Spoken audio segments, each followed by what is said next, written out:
Good evening. Tonight is part 4 of the 12-part opponent video series for the 2016 Miami Hurricanes.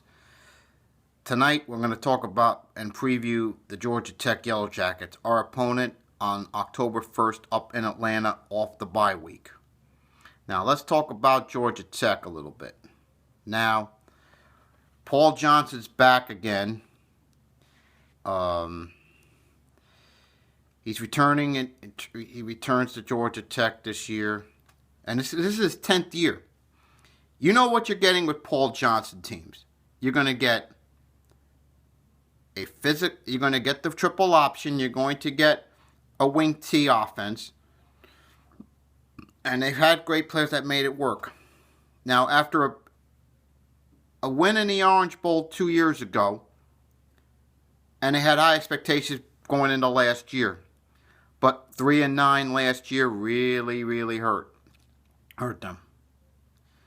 See, one thing is difficult with when people play Georgia Tech is you have to be disciplined when you play them. And as much as Al sucked against them, how much as Al sucked, let's put it that way, and Al sucked.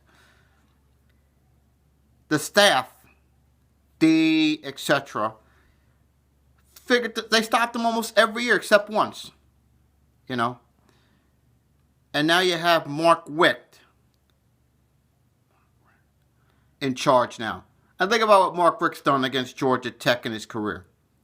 They are 13-2 Richt teams, I'm talking about, against Georgia Tech. See, Richt knew how to stop their offense every year. Okay? Now, we will go up to Atlanta again, like I said, on October 1st. In a tough place. When we last went up there in 2014, we lost. And Duke carried it 15 times. Less than 15 times.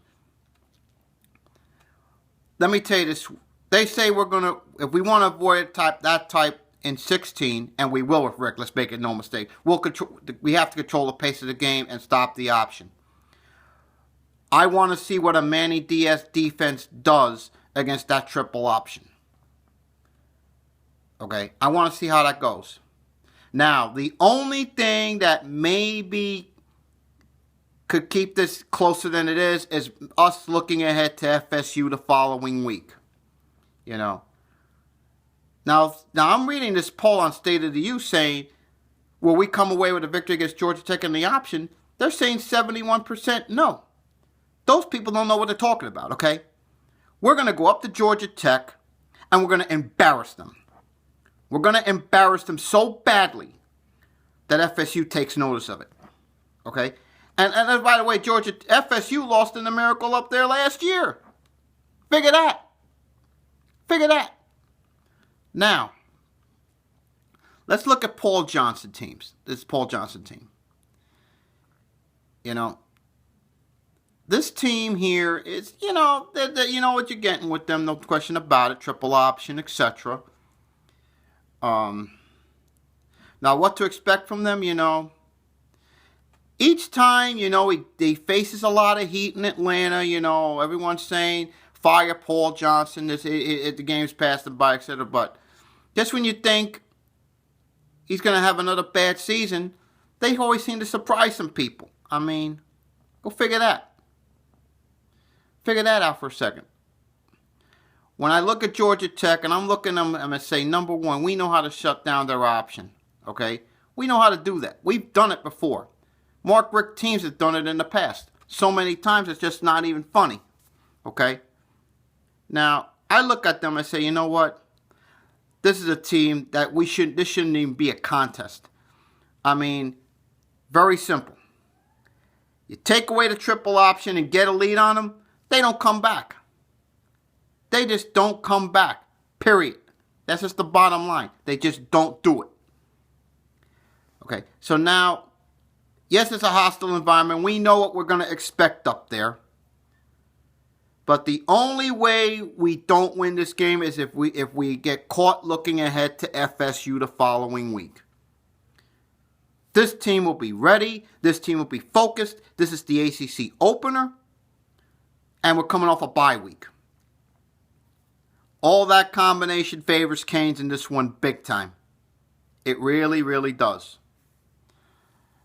Now, when I look at Georgia Tech, I'm looking Georgia Tech this year. When I look at that schedule, and I'm reading up on Georgia Tech here a little bit. When I watch them on tape, they're just not one of the teams to me that really would put a fear in somebody. You know what I mean? They just don't. I just don't fear them as much. They just don't.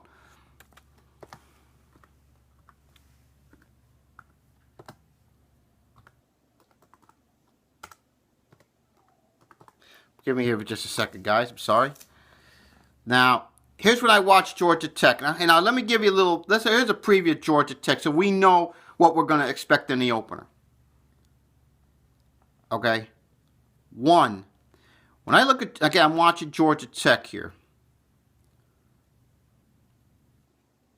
You look at them, you say, okay, triple option. You know what you're getting with a Paul Johnson team. But here's what I look at when I look at Georgia Tech, okay? The way I look at it, of course, what you need to know about Georgia Tech offense, we know what we're going to expect. We know that. Their backs are healthy this year. Their line is a big question mark. Will they turn the corner this year? Who knows? Now, they have a center in Freddie Burden. But they have guys that are unproven on that line, like left tackle Eason Freeman, right tackle Trey Clark, and a massive right guard in Shamir Devine. If they surprise, look out. Then the ground game gets back to what Paul Johnson loves to do best. But they have a very good quarterback in Justin Thomas. Now, he was inconsistent last year, and he brought something a Paul Johnson team doesn't do that often, a very good passing game. Now, the offensive line is their key. That's the big thing. If they're good, look out. But if it's like last year, this could be another long year for Georgia Tech and Atlanta. Now, their defense. Their defense is a middle-of-the-road defense. And it has been under Johnson's watch in Atlanta. Now, they're not awful. Let's make no mistake. They're not awful. But then again, they're not a defense that scares you. Okay? But they did lose Adam Gotsis to the NFL. He's now in Denver. But they have no elite defender on their D-line. They have none. Okay? Even their best player on defense, P.J. Davis, is undersized. And he could be exposed. But the linebackers are still very good. They have junior Chase Alford, and they have sophomore Brant Mitchell, who are pretty. They're okay. They're okay. This is an okay defense.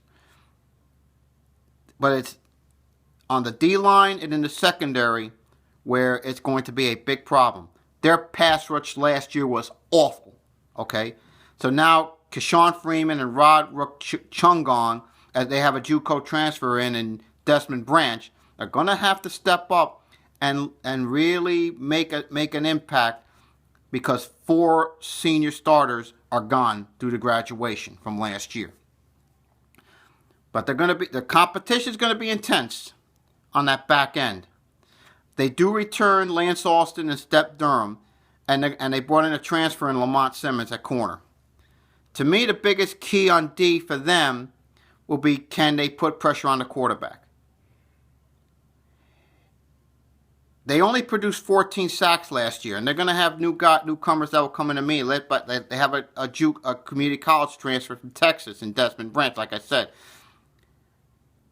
And he's pretty quick. He's 6'3", 270. But while Branch is currently behind Chungon for the strong side of him, he'll be very much a key in on that D line. Now, last year, Paul Johnson's running game. It was the worst season in 8 years up in Atlanta. Now, they led the ACC in rushing, yes. But that production went way down. Okay? Now, that was because they had poor blocking. Their blocking was awful, and their backfield was devastated. Now, when they average fewer yards per carry and they struggle on third down, and that's been Paul Johnson's MO, third down conversions and even fourth down conversions, and their entire blueprint goes down the toilet. Okay, to be successful, they got it. This is what Paul Johnson teams do. They dominate the line of scrimmage and they wear you down defensively. And of course, they're going to be led by Thomas.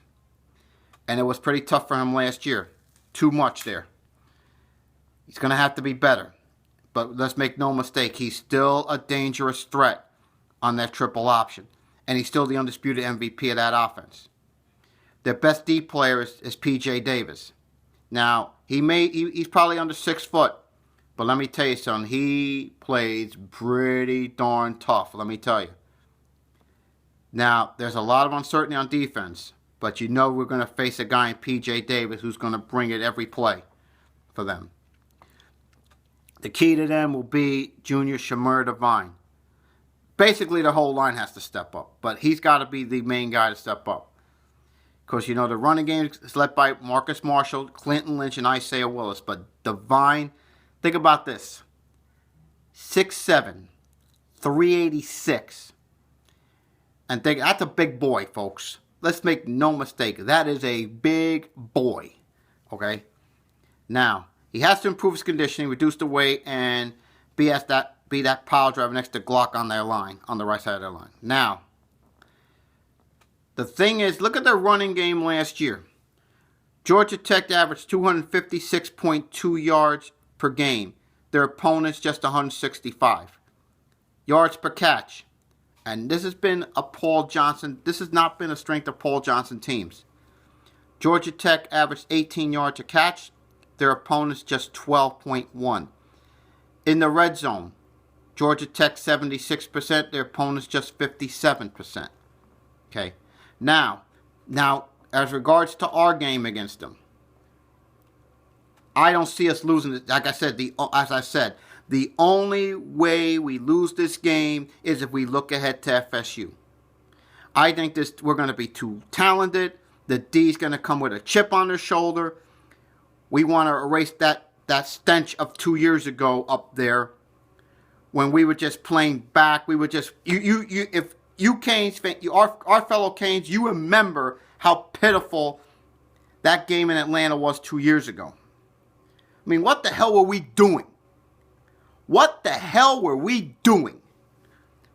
Playing 5-10 yards back every single play. Let's think about that for a minute.